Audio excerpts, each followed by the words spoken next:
Bistrot Le 54 est fier d'accueillir aujourd'hui l'organisme Mouvement Santé Mentale Québec. Son porte-parole, David Goudreau, reçoit l'artiste Inou, Katia Rock, dans le cadre du projet Déconfine tes pensées, un exercice d'écriture jeunesse. Félicitations aux jeunes qui ont participé et surtout aux jeunes qui vont participer. Et sur ce, accueillons David Goudreau. Full en délire.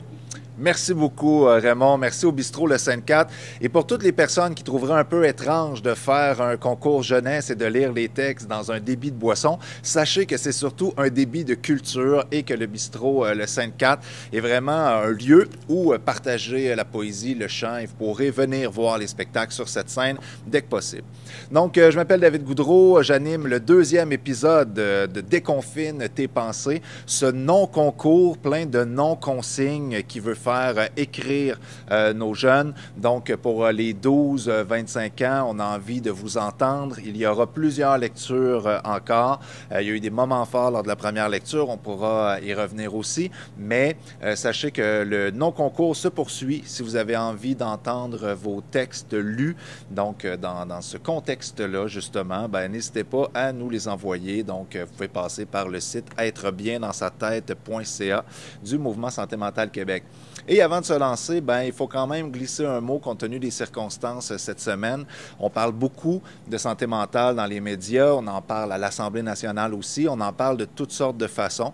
Et au Mouvement Santé Mentale Québec, on veut réaffirmer notre message de prévention, de sensibilisation, c'est-à-dire que oui, il faut offrir des services de crise, oui, il faut se préoccuper des personnes qui sont désorganisées, qui peuvent être dangereuses pour elles-mêmes et pour autrui, mais il faut surtout rappeler que la très grande majorité des personnes qui souffrent de problèmes de santé mentale ne sont pas dangereuses, ne sont pas des dangers publics comme on aurait pu l'entendre, et surtout que ça concerne tout le monde, y compris toi qui n'as pas de diagnostic de trouble de santé mentale, qui n'est pas touché directement.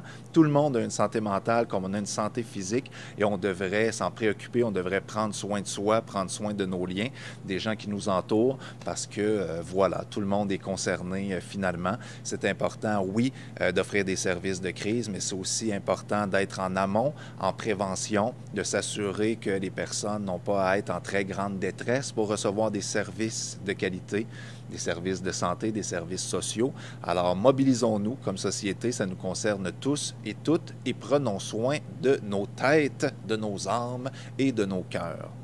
Et pour le faire avec moi aujourd'hui, on a une personne que j'admire beaucoup qui va venir partager donc son propre texte, le texte de plusieurs jeunes aussi.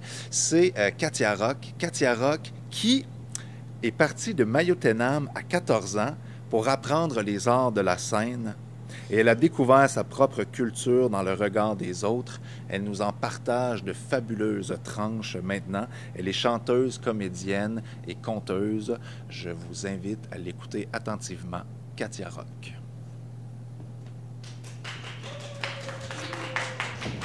Merci. Ta vie est un Y incessant, un ciel à découvert, une âme à la dérive. Prise dans une tempête intersidérale, dans ta tête, le chaos revient. L'obscurité, le déchaînement, la tornade arrive avec sa plus belle longue robe de bal. Tu ne veux pas ouvrir. Redescendre, te reperdre à nouveau dans les méandres d'un long fleuve infini. Il reste encore d'autres portes à ouvrir. Dans ce mutisme, tu entends ces cris à faire glacer la nuit. Ces cris de déchirure sourds et muets te prennent à la gorge et qui transpercent ta peau gelée du dernier hiver 78. COVID-19 te ramène là. Dans sa vieille friture, sale, sans pitié, la plus pure que tu croyais déjà avoir réglée. Non. Elle est encore là, la blessure, vivante, qui bouillonne doucement, attendant un trou, une fissure pour se remettre à nouveau dans ce magnifique corsage d'impératrice, à se faufiler à travers ton cerveau, voulant voler tes rêves, ta joie. Tu ne veux pas ouvrir, mais tu dois régler. prendre ce temps de confinement pour mieux respirer et accueillir cette route vers le bonheur, ton bonheur, ta paix. Tu n'as plus le choix. Tu dois continuer, droit devant, l'affronter. Comme un combat perpétuel, c'est ta peau ou la sienne. Dans tes silences, tout hurle. Hurle comme une louve déchirant sa proie à grands coups de déchiquetage de gueule affamée. Ses crocs transperçant ta peau, ses crocs transperçant mord ta peau. Tu es seul à te souvenir de cette morsure dénudant tes os, seul à te rappeler que tu es l'unique personne à trouver le moyen de te sortir de cette emprise. Son emprise. La peur.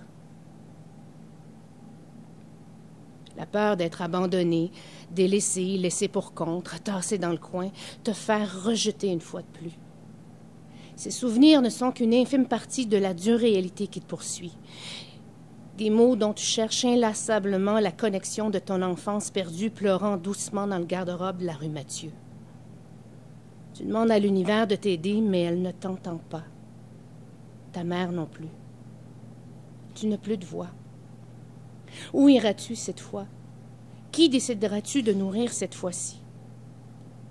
Ta vie, ton bonheur, tes pardons t'appartiennent, et ta guérison aussi. Tu as beau trouver toutes les excuses du monde, tu ne fais fuir que ceux qui t'entourent. C'est le printemps dehors.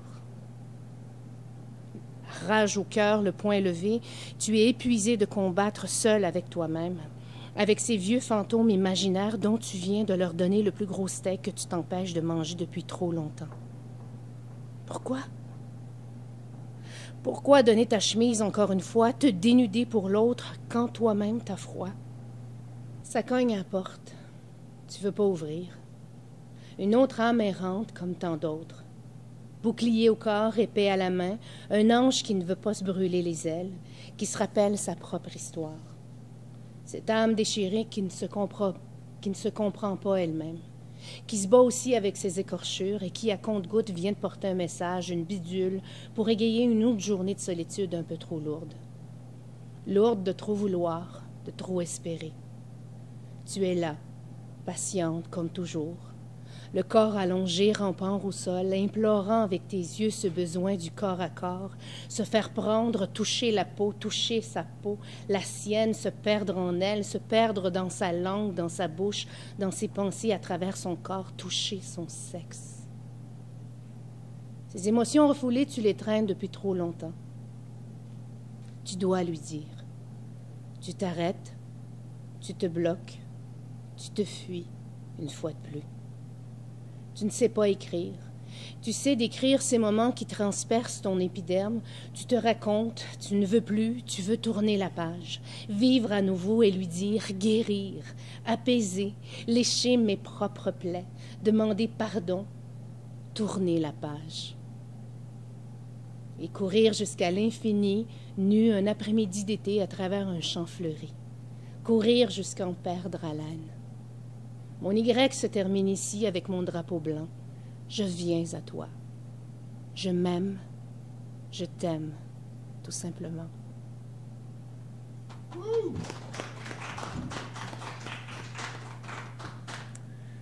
Merci, Katia. Merci beaucoup. Je me permets de le dire parce que c'était une très belle lecture d'un très beau texte. Katia qui nous confiait donc qu'elle chante, qu'elle conte, il n'y a pas de problème, mais c'est la première fois qu'elle lisait comme ça un de ses propres textes. J'espère que c'est la première d'une longue série parce que tu as vraiment une très belle plume et une belle façon de rendre tes textes. Merci beaucoup, Katia. J'ai découvert cette semaine un autre grand talent, très étonnant, un court texte, mais qui en dit long. Je crois, sur l'avenir de ce jeune poète. Olivier, 13 ans, dans le coin de l'Abitibi, 13 ans seulement. Olivier écrit « Mon cœur, tremblant des lendemains, est comme un oiseau dans tes mains qui s'effarouche et qui frissonne. Il est si timide qu'il ne faut lui parler que pas trop haut pour que sans crainte il s'abandonne. Un mot suffit à le navrer. Un regard en lui fait vibrer une inexprimable amertume, et ton haleine seulement, quand tu lui parles doucement, le fait trembler comme une plume. Il t'environne, Il est partout. Il voltige autour de ton cou, il palpite autour de ta robe, mais si furtif, si passager, et si subtil et si léger qu'à toute atteinte il se dérobe. Et quand tu le ferais souffrir jusqu'à saigner, jusqu'à mourir, tu pourrais en garder le doute et de sa peine ne savoir qu'une larme tombée un soir sur ton gant taché d'une goutte. Écoute, on croirait les premiers écrits de Saint-Denis Garneau, Nelligan, que sais-je. Olivier B., 13 ans, dans le coin de l'Abitibi, continue à écrire. Tu as un grand talent. Vraiment, ça fait du bien. Une autre personne qui a eu un grand talent, qui a un grand talent puisqu'il survit à travers notre mémoire, notre écoute et la vague d'amour qu'elle a reçue. C'est une poète qu'on a découvert ensemble lors du premier épisode de Déconfine tes pensées. C'est le mois dernier, je lisais des textes sur une scène comme celle-ci, dans un studio, dans le cadre du concours, non-concours Déconfine tes pensées. Clair de lune, c'était le titre du poème en prose qui m'a particulièrement touché. J'ai manifesté mon enthousiasme à l'écran. Quelques jours plus tard, les proches de la jeune poète, dont sa mère, me contactent pour m'annoncer son décès. Une semaine à peine avant cette lecture qu'elle espérait. Arrachée à la vie, à 19 ans seulement, la maladie physique, fulgurante et cruelle. Gabriel rêvait de publier, d'être lu, d'être entendu. En guise d'hommage et de salutation à Gabriel Major, notre brillante collègue partie trop tôt, je vous invite à écouter un second texte de sa plume, lu par Katia Rock, à la mémoire de Gabriel Major. On salue ses proches, toutes nos sympathies.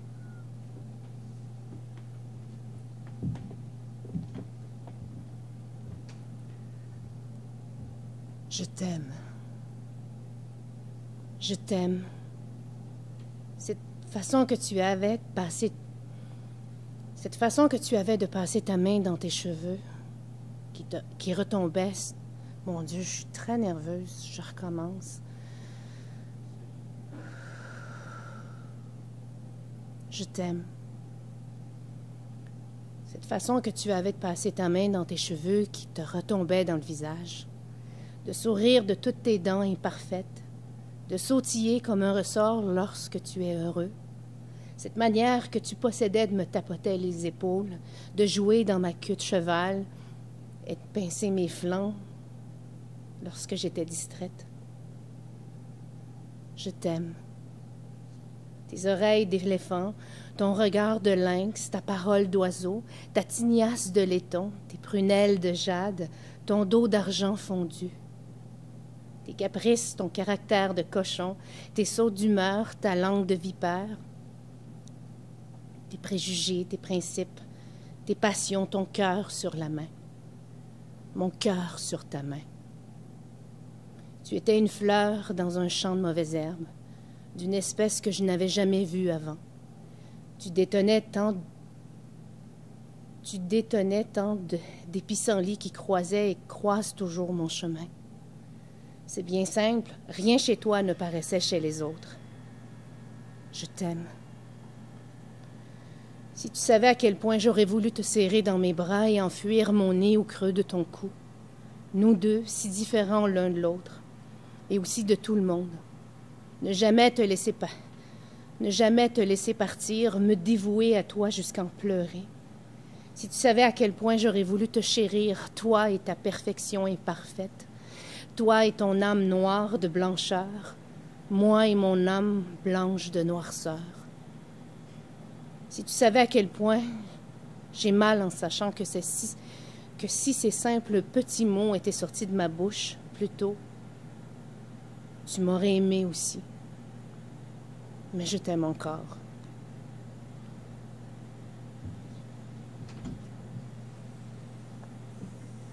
Wow, quand même, hein? Merci, Katia. Un magnifique poème de Gabriel Major. Le prochain texte, j'aime beaucoup la mise en contexte faite par Camille, donc qui nous envoie les informations. Autrice, Camille, âge 21 ans, municipalité, Mont-Tremblant, mais confiné à Laval pour des études à distance. Voilà, vous êtes informés. Et le texte de Camille est très, très intéressant dans le ton, entre autres, et la plume. Il y a beaucoup de style, c'est bien écrit. Ça va comme suit. Je suis québécoise de nation, courtoise par définition, je pense pas à être une exception. J'aime pas les conflits, j'aime pas la chicane, je préfère quand ça se règle à l'amiable, ou que ça se passe pas pantoute, puis que chacun prenne son bout. Je suis pas du genre à me plaindre, à protester ou à me rebeller, je préfère me terrer, prendre mon trou. Langue dans ma poche, je traîne ma grosse roche, puis mon amertume envers les idéologies individualistes centrées sur le travail, l'argent, le pouvoir, la performance, puis tous ces concepts qui m'étourdissent puis me donnent le goût de sacrer mon camp 17 au plus vite. Mais je le fais pas. J'ai tassé mes rêves il y a longtemps. Mes beaux rêves. Des rêves utopiques de paix dans le monde puis de bien-être collectif. Ça a tout pris le bord depuis que j'ai compris que je suis peut-être mieux de prendre mon trou puis d'essayer de trouver le bonheur en creusant un peu plus profond. C'est excellent. Merci Camille. Même Guillaume à la technique, bounce la tête. On aime ça. Vraiment, merci Camille. Très beau texte. On poursuit avec une lecture par Katia.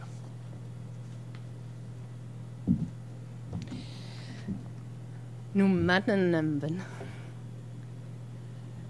Namastamno anden ka jiwi hamawayan de. Egnum anden e inoimian. Nas chaman yonde to anden date. E inoimian. J'inviterais, sinon des Jenny non que tu gende inusit. Tu dis habenmet, tu dis tout de un texte que vous voulez proposer. J'invite tous les centres d'amitié autochtones à travers le Québec à proposer des textes de jeunes et d'envoyer ça dans un lien qui va apparaître sûrement à quelque part en partageant cette lecture-ci. Une école, Iberville, un jeune, qui a été noté 10 sur 10, quand même. Si j'avais su, si on m'avait dit qu'il y avait quelques années, tout ce qui arriverait en 2020, je rigolerais bien. D'une météorite à la Troisième Guerre mondiale, d'une météorite à la Troisième Guerre mondiale à un bol de soupe qui cause une pandémie globale. Ça nous a juste pris 20 ans pour gâcher le nouveau millénaire. Mais t'inquiète pas. Tu trouveras du plaisir même durant l'apocalypse. Commençons par fêter le début de l'année. Le nouvel an apporte avec lui une menace spatiale. Et tout le monde pensait que le pire était passé. Puis, il y a eu les feux en Australie. Presque tous les koalas sont partis en bouillie. Puis, le clos du spectacle. Nos chers amis les animaux se sont vengés de toutes ces années et ont transmis une maladie aux gentils humains en Asie. Résultat immonde, confinement de 6 mois pour tout le monde. Il faut voir le positif tout de même. Les enfants Les enfants n'ont plus d'école en Italie. Non. Les enfants n'ont plus d'école. En Italie, les dauphins s'en reviennent avec le virus. Et à débarrasser des proches conservateurs de plusieurs personnes. Malheureusement, ces arguments ne font pas le poids face aux hôpitaux engorgés. Les familles endeuillées et la crise économique causent de la panique. Mais finalement, le confinement ne sera pas trop important pour toi. La quarantaine mondiale se résumerait à te réveiller à midi, jouer aux jeux vidéo et investir tout l'argent de tes parents dans des sachets de ramen qu'on cuit 2 minutes. Tu auras aussi l'occasion durant cette saison de faire le tri de tes proches en voyant l'une de tes parentés en train de crier dans les rues ce que le gouvernement est en train de manigancer. En parlant de manifestants, ils deviendront agaçants chaque samedi alors que tu travailles pour gagner de quoi t'acheter de quoi t'acheter cet ordi dont tu as tant rêvé.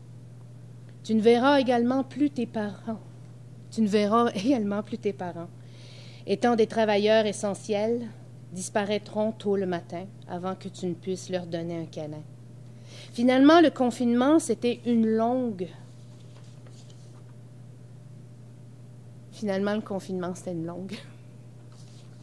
Merci. C'est le sens du suspense, là, vraiment, c'est ouvert. Alors, cher auditeur, c'était une longue quoi, tu y vas, comme tu le sens. Parfois, donc, on a de l'ambiguïté comme ça, du suspense. Parfois, on est très direct dans les textes qu'on reçoit. Il n'y a pas de place à l'ambiguïté. On sait de quoi on parle. Et c'est le cas de William, secondaire 1, Montréal. Passe ça direct comme ça. Déçu, parce que mes amis me manquaient et l'école aussi. Parce que j'aime ma routine, mais il y a eu 2 routines qui ont été ajoutées. C'est énervant et ennuyant de se laver les mains avec du Purell et de mettre mon masque. Et j'ai hâte que ce putain de virus disparaisse pour de bon et personne n'en parlera plus jamais. Et après, on pourra aller voir notre famille, nos amis, nos cousins, nos tantes, nos oncles, nos grands-parents. Et aussi, on pourrait plus jamais porter de putain de masques qui grattent notre visage. Et on pourrait aussi sentir de l'air frais. Et on pourrait aller dans tous les magasins ouverts, comme les restaurants, les coiffeurs, les cinémas, les crèmeries, les dépanneurs, les écoles. Bang! Pas une ponctuation, une belle longue phrase qui nous rentre dedans. Merci, William. T'as bien raison. Moi aussi, je t'ai écœuré. Merci.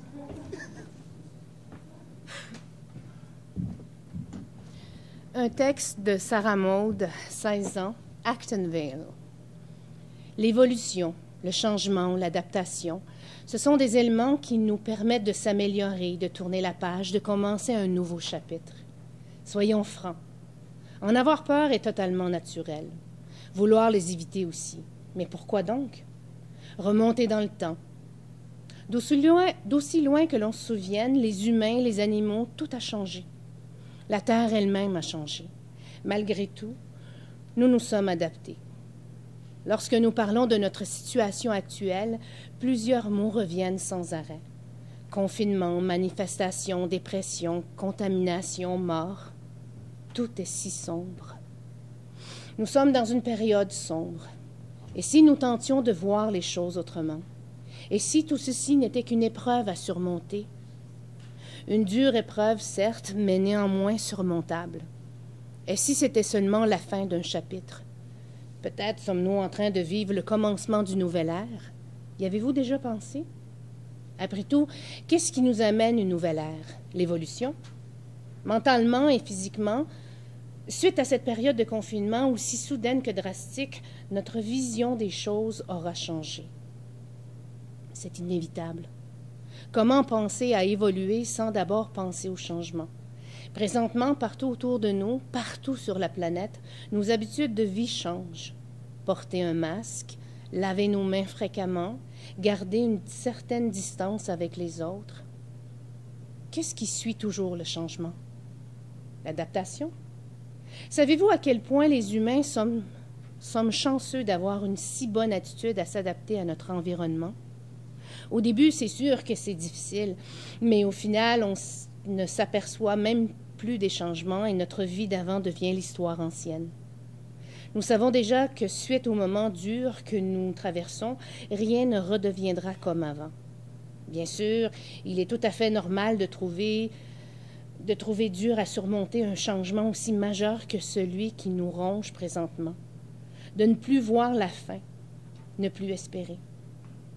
Mais que pouvons-nous faire?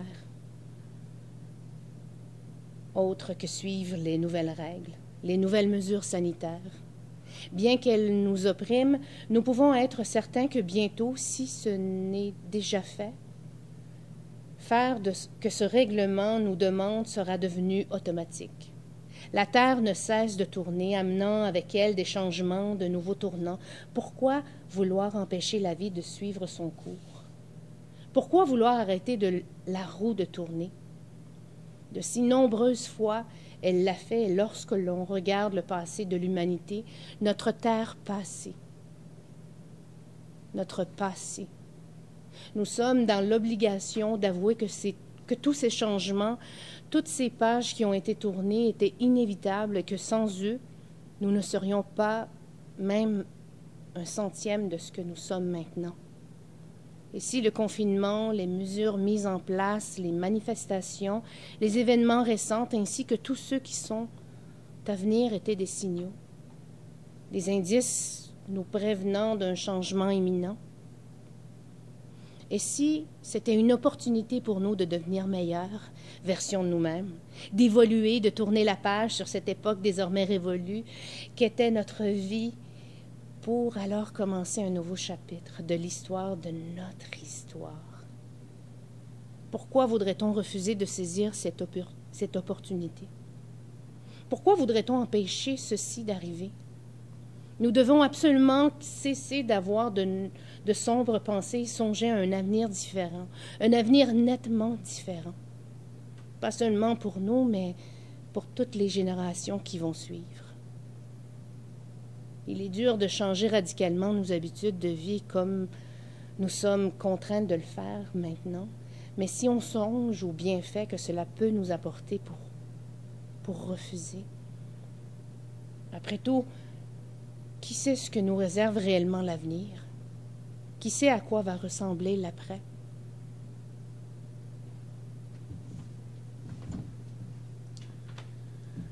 Qui sait à quoi va ressembler l'après?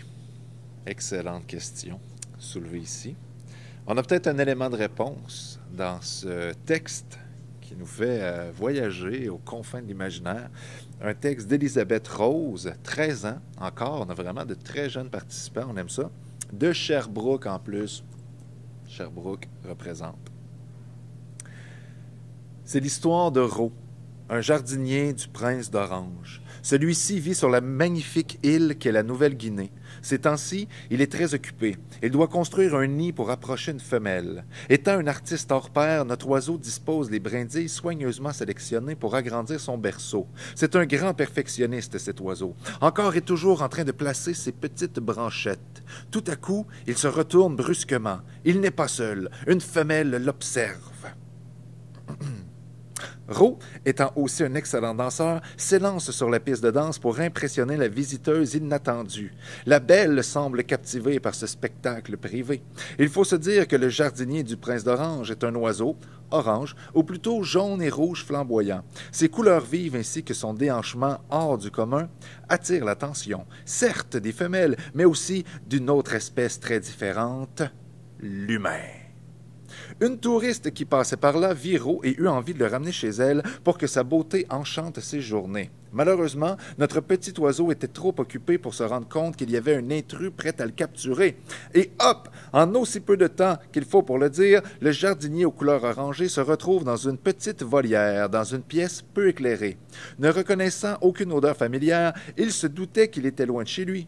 Une semaine plus tard, Ro, toujours dans sa cage dorée, passait la majeure partie de son temps à dormir, car il n'avait rien d'autre à faire. Il était déprimé. Il avait perdu sa chance de conquérir le cœur de cette belle femelle, mais en plus, il n'avait plus accès au monde extérieur et à ses amis, les jardiniers du prince d'Orange. Il demeura encore 4 semaines à l'intérieur de son cachot grillagé. Ce fut 4 trop longues semaines pour Ro. N'étant pas le but de son histoire, un miracle se passa. La touriste qui l'avait capturé, qu'il voyait quelques fois par jour, prit la cage et repartit pour un long voyage. En ouvrant les yeux, il réalisa qu'il était chez lui. La porte de sa prison dorée était ouverte. Il sauta sur l'occasion et vola jusqu'à sa maison. Et qui l'attendait sur son nid soigneusement fabriqué? La belle qui l'avait conquis depuis le début de cette aventure. Ro était à nouveau libre. Un beau soir au bord de l'eau plombait un magnifique soleil couchant. La touriste qui se promenait sur la plage, gaiement, vit 2 jardiniers voler au large vers le soleil libre. Que d'amour, d'aventure et de romantisme dans cette histoire d'Élisabeth Rose, 13 ans de Sherbrooke. Merci, Élisabeth Rose.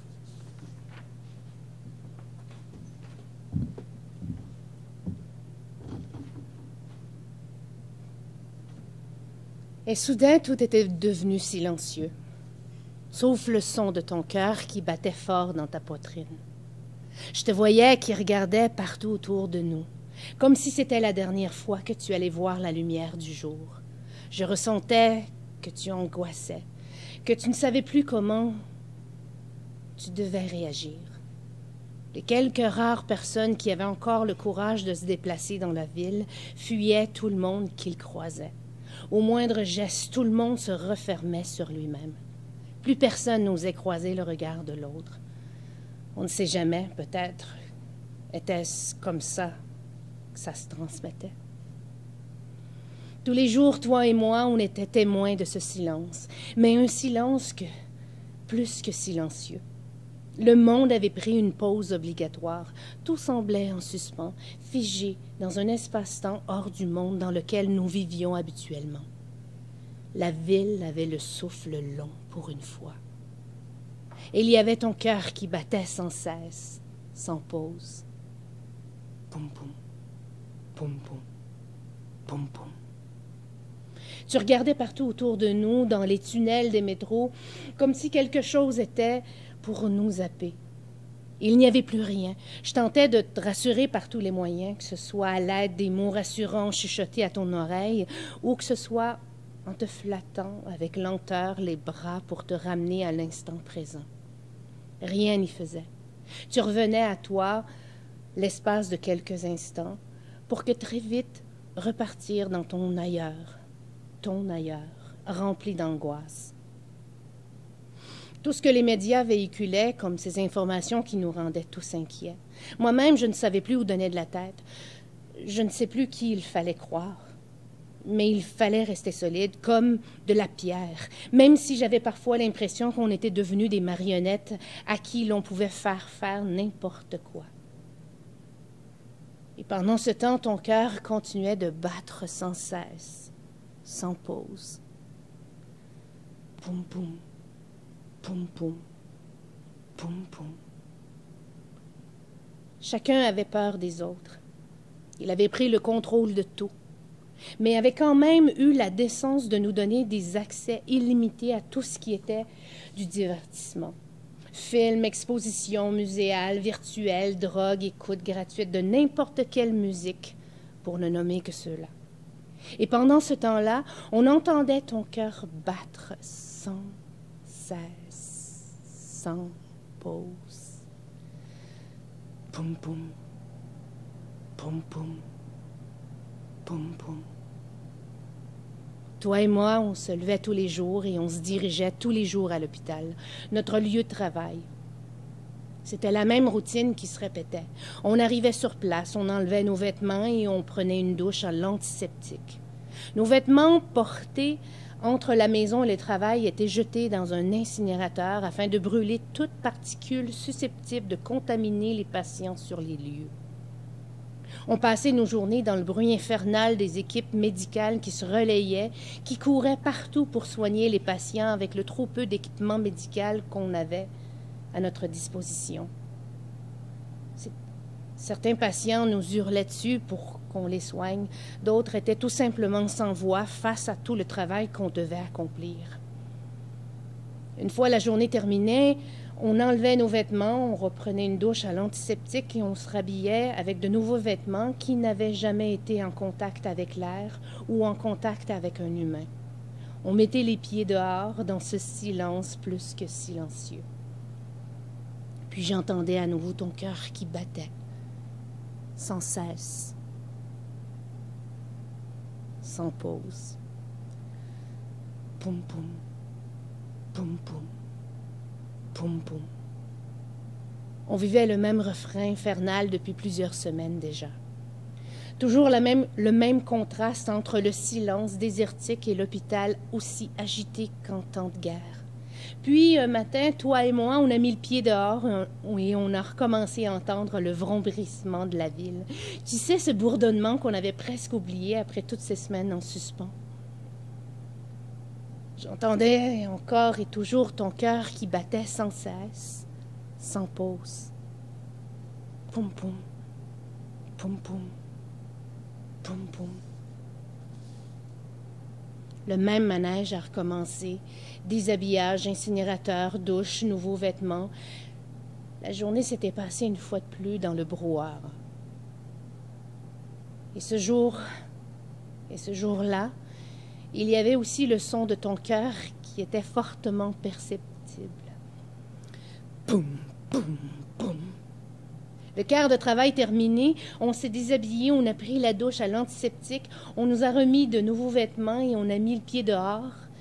En dehors de cet endroit microbien, le souffle de la ville était à nouveau court. Tu m'as regardé d'un regard qui m'avait marqué. Tu m'as regardé avec des yeux apaisés, sans dire un mot. Tu as regardé partout autour de toi, comme si c'était la première fois que tu voyais le monde. Tu m'as regardé, tu as pointé le doigt vers ta poitrine, ton cœur ne faisait plus aucun son. Il était à nouveau enterré par le bruit de l'humain en mouvement. C'est à ce moment-là que j'ai compris que la vie avait repris son rythme normal, que j'ai compris que la crise virale était terminée. Laurie, 25 ans, Saint-Lambert. Merci, ça m'a fait plaisir de te lire.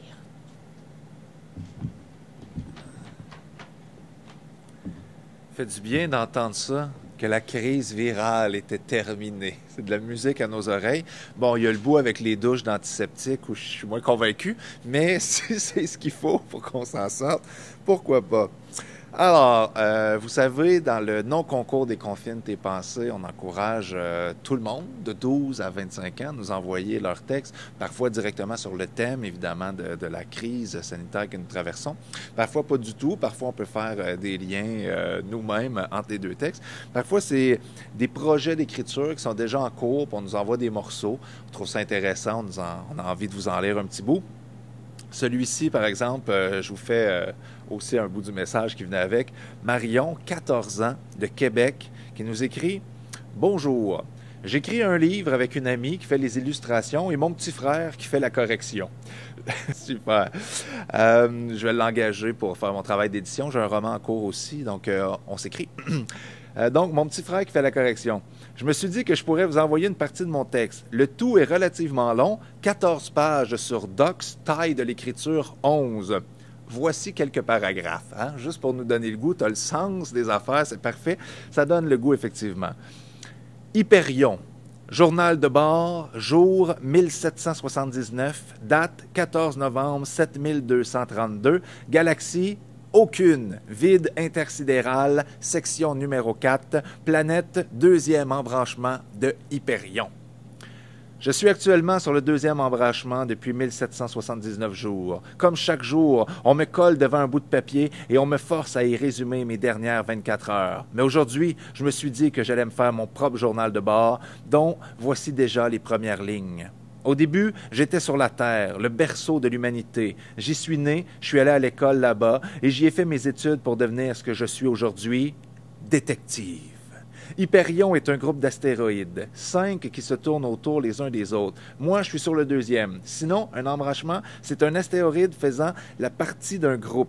Chaque embranchement est divisé en sections. 10. Je travaille dans la 4e de mon embranchement. La section de recherche et ma maison sont dans la 5e section, la section résidentielle. Vous êtes situé, Google Maps au besoin. En dehors de ces murs, c'est le vide spatial. Dehors, il n'y a pas de plantes, pas de vie, pas de sable ni de poussière. Il n'y a que des petits et des gros cailloux. D'ailleurs, nous n'avons pas d'étoiles. J'espère qu'on n'aura pas de problème de chauffage. C'est excellent! Ça me donne envie de vous lire. Et beau travail au petit frère qui fait la correction. Là, j'ai presque rien relevé là-dedans. Bravo. Un texte qui vient de la Maison des Jeunes, l'entre parenthèses, à Chambord. Je vous salue toute la gang. Un texte de groupe.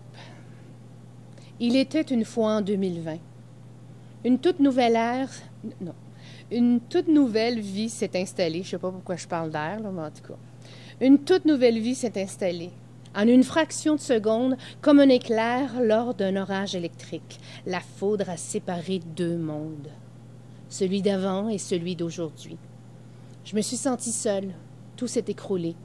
Plus d'école, plus d'amis, plus de maison de jeunes, plus le droit de voir les grands-parents comme si tout était tabou. Genre. Un rejet de la vie où que tu avais attrapé la lèpre. Les gouttes de pluie sont venues nous réconforter. Nos parents ont été full cool, full présents pour nous. On était le centre de leurs intérêts. Le centre de leur intérêt. C'était vraiment cool. Ça nous a permis de faire des activités qu'on ne faisait pas d'habitude, car on a pu profiter de notre famille. Présentement, on est comme une chenille qui est dans son cocon. Le masque et la distanciation nous forcent à être à l'écart de la population. Mais à l'école, nous sommes sur la même toile d'araignée, qui est notre classe bulle, ce qui nous fait du bien. On a comme une vie un peu plus normale. L'araignée est traîtresse, car il n'y a pas beaucoup de place sur sa toile pour nos amis. On doit vivre à l'air pur, dans la nature, car on peut se voir dehors aux récréations ici qu'à la maison des jeunes. Comme le cocon de la chenille, nous pourrons prendre notre envol comme un beau papillon pour voir notre avenir, que l'on espère plus normal. Même si la distanciation fait maintenant partie de nos vies, l'arc-en-ciel nous montrera que l'avenir saura nous réchauffer, comme le soleil pour notre futur. C'est notre souhait à nous, les jeunes de la Maison des Jeunes, l'entre-parenthèse. Nous, ils ont fait l'activité en groupe avec la distanciation et ils ont composé tous ensemble ce texte-là. C'est très beau. Merci beaucoup. Quelle bonne idée de participer au non-concours Déconfine tes pensées en groupe, que ce soit en classe ou à la Maison des Jeunes. On encourage les profs à l'écoute, les animateurs, les TS, organiser ça. C'est bienvenu aussi. Et puisque c'est un non-concours, sachez qu'on ne prend pas nécessairement les meilleurs textes ou ceux qui sont les plus près du thème du déconfinement. C'est vraiment au hasard. Ce qu'on veut, c'est non pas être dans la performance, mais dans l'expression, dans le partage. Comme le dit ce fameux dicton, tout ce qui ne s'exprime pas s'imprime. Fait que pour pas trop rester pogné avec tout ce que cette crise nous fait vivre, bien, on vous encourage à vous exprimer de toutes les façons. Il y a eu des poèmes, des récits, des extraits de romans. Tout est bienvenu. Et sachez qu'on revient le mois prochain avec l'ami Queenka pour lire d'autres textes, de vos textes. Alors, n'hésitez pas à nous les envoyer. Ici, j'ai un beau gros morceau d'un roman d'Annabelle, 15 ans. Moi, je suis toujours bien impressionné. De 13 ans, 14, 15 ans, écrire des romans comme « wow ». Il y a de la relève. Donc, Annabelle, 15 ans, qui nous a carrément envoyé son roman. On a choisi donc un chapitre à l'intérieur de ce texte, le chapitre 5. Tu participes désormais à ce qu'on appelle l'école en ligne. En vrai, c'est l'ennui en ligne. Rien de bien que de regarder un écran parler de notions déjà apprises en première année. Surtout quand il fait beau dehors, tu es toute seule devant ton écran et tu n'as pas envie d'écouter ton professeur quand tu pourrais écrire, jouer à un jeu de société ou travailler. Et oui, tu as décidé de continuer de travailler en même temps que de participer à cette école de l'ennui électronique. C'est parfois compliqué de tenir le train, mais tu tiens bon. Ton travail est toujours comme une drogue pour toi, ça te fait oublier. Et c'est pendant un cours de mathématiques, le pire de tous, que tu entends un « boum » suivi de petits pas mal coordonnés. D'abord intrigué, tu lèves les yeux de ton ordinateur et mets sur pause ton morceau de Shawn Mendes, que l'on salue. Tu te débarrasses du poussin que tu as sur les épaules, le petit nouveau de la famille qui piaille pour que tu le reprennes. Tu l'ignores et c'est là que ton cœur flanche. Ton chat, Caramel, boite vers toi et s'assit de travers. Ne voulant d'abord pas croire à ce qui se passe, tu clignes de tes yeux remplis d'eau, tentant de garder ton calme et fais mine d'avoir quelque chose dans la main en te penchant vers lui. « Minou » murmures-tu, la voix tremblante. Le félin boitille vers toi en empêchant piteusement sa patte de toucher le sol. Il dure 3 pas avant de s'affaler sur le tapis de la porte d'entrée à côté de la table de la salle à manger. Tu ne contrôles désormais plus ta voix et décides de te taire. Au diable, le cours de maths. Tes pouces n'ont jamais filé aussi vite sur ton écran, alors que tu envoies un texto paniqué à ta mère. Ton chat refuse de se lever, et malgré tes tentatives désespérées de te calmer à grands coups de « chut » et en caressant ton animal, des larmes commencent à couler sur tes yeux. Sans savoir pourquoi, tu éclates. « Je suis désolé, Minou, je suis désolé », geins-tu en le gratouillant derrière ses oreilles dorées alors qu'il te laisse faire. Tes yeux sont bouffis et ta tête tourne lorsque ta mère appelle enfin. Tu contrôles ta voix et lui expliques que tu ne sais pas ce qui se passe, que Caramel boite et qu'il y a eu un gros boom et que Minou ne veut plus marcher et que tu ne sais pas quoi faire et que... Ta mère te coupe en te disant qu'elle s'occuperait d'appeler le vétérinaire. Tu passes la journée à déplacer son plat de nourriture et d'eau près de ton chat et tu éclates en sanglots de temps en temps. Tu sais que ton chat n'est pas jeune et tu repenses sans cesse aux paroles de ta mère lorsque tu écoutais encore le Vet d'Australie à la télé. Moi, je paierais jamais autant pour le chat. Est-ce que Caramel allait s'en sortir? Est-ce que tes parents le laisseraient vraiment dans cet état? Au pire, le vétérinaire refuse de voir ton chat avant le rendez-vous annuel, cédulé la semaine prochaine. Quel genre d'hôpital n'a pas d'urgence? Si un chien arrive avec des piquants de porc-épic plein le nez, ou si un lapin boit une bouteille de Purell, est-ce que ces idiots vont dire « Désolé, les urgences, c'est seulement le mercredi après-midi, et on ferme quand tout le monde travaille, et on ferme quand les gens arrivent de travailler, mais j'ai un trou dans mon agenda, mercredi le 25 juillet, dans 3 ans, est-ce que ça vous conviendrait? » C'est à grands coups de téléphone que tes parents harcèlent la clinique lorsque tu pars travailler pour oublier. Le jeune homme que tu observes ne semble pas avoir la jasette lorsque tu lui adresses la parole, la voix tremblante de stress. Toi, tu trouves ça comment, les cours en ligne? Bof. Moi, mon prof de maths est arrivé 15 minutes en retard. Ha! Ris-tu toute seule alors qu'il s'enfuit dans les rangées? C'est comme ça, toujours. Tu as l'impression qu'il prend plaisir à jouer les bipolaires. Sois clair, bordel. Un jour, il pouvait te sourire ou répondre à ton bonjour, emballer à ta caisse, frôler ta main. Tu te surprenais donc à soupirer. Ah, Liam, il est tellement beau. Suivi d'un grand « ta gueule » imaginaire. Depuis quelque temps, on aurait dit que tu te jugeais toi-même. Tu pensais trop. Aussitôt que personne n'était à ta caisse, ça commençait. Non, tu ne peux pas l'aborder. Mais non, j'ai encore 5 secondes. Sinon, il va s'enfuir et je vais plus le revoir jusqu'à demain. Mais s'il te prend pour une folle, ou pire, qu'il sait que tu es amoureuse de lui, mais c'est le but. Attends, n'y va pas, tout le monde va se foutre de ta gueule. Parce que je parle tout seul, peut-être que tu pourrais rester calme et arrêter de crier. Chut, je crie même pas. Ta gueule! Merci Annabelle pour ce moment de plongée intérieure. Je suis très curieux de savoir ce qui va se passer avec le chat et avec ce jeune homme. Alors sache que je lirai ton livre en entier dès que possible. Je laisse les derniers mots à ma collègue Katia Rock, que nous remercions au nom du mouvement Santé mentale Québec d'avoir participé à cette lecture, la deuxième d'une longue série dans le cadre du non-concours Déconfine tes pensées. Et sachez que nous reviendrons le mois prochain et qu'il y a une forte demande pour que nous poursuivions l'aventure en 2021. Alors, tous ceux qui ont des textes, des bouts de poèmes, des récits, l'envie de nous partager leur vécu, n'hésitez pas à nous écrire. Comme je le disais, vous pouvez passer par le site du Mouvement Santé mentale Québec, êtrebiendansa-tête.ca.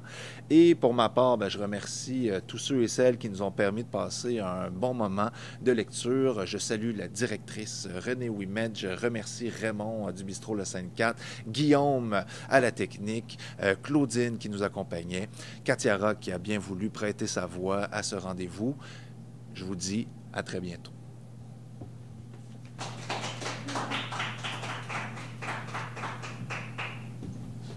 À Mollytonham, je voyais des affaires, j'entendais des sons.